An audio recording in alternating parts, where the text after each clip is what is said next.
All right, let's go now to Anita in Wisconsin. Hi, Anita. What do you got for us tonight? Well, the story is they're twin daughters, and they got pregnant at the same time. One had a baby, one lost one. Then the same happened 3 times in a row. And so the twin that had 0 babies, the other one had 3. She has now it's 4, 3, and 1.5. And she just had a baby in her arms. I had hundreds of people praying. But I was wondering, they use IVF to get pregnant. And so I just kind of trust the Lord that that's okay with him. And then there's that verse that's in Sure the Bible question answer man.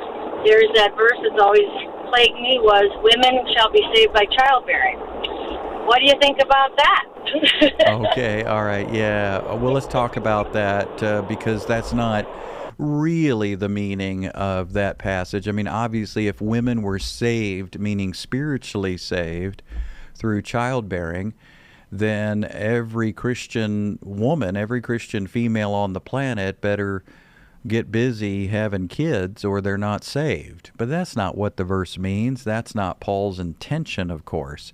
So what's going on there? We're talking about 1 Timothy chapter 2, and it's verse 15. So I think it's real important to cover this one because there are some misconceptions out there about what this means. The verbiage, the word used here is that women can have a fruitful life. Women can have a full life through childbearing. Now, the reason that Paul had to share this with Timothy is because there was a false teaching in Timothy's church back in Ephesus. So Timothy's a pastor in Ephesus. Guess what else you have in Ephesus? Well, you got a pagan temple. Who's it dedicated to? To the goddess Artemis, the goddess Diana. Well, what's that about? When you worship Diana, what's your life about? Well, it's a matriarchal society. It's all these women who are running the pagan temple as priestesses. And what are they teaching? Well, they're teaching that women should rule the world and that women should not bother with men. What a waste of time. Men. And then they say, what a waste of time. Children, raising a family. Don't worry about it. Get away from it. You don't need that. You women should be leading society. See, those were the doctrines of that pagan religion. And as they worshiped the goddess Diana, they were teaching other women to neglect women, to neglect men, to neglect family life, to neglect childbearing. And so Paul is simply saying, hey, you can have a fruitful life through childbearing. Christ can express himself through you, and you can have an incredible life expressing Jesus to your kids, to your husband, to your family. There's nothing second rate or second tier about it. It's first rate. It's first tier. It's an awesome experience.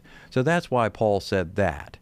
Now, concerning the other part of your question here, IVF. I mean, you're not going to find a verse on IVF. The Bible doesn't address it. But you can see in Psalm 127, children are a heritage from the Lord. Offspring are a gift.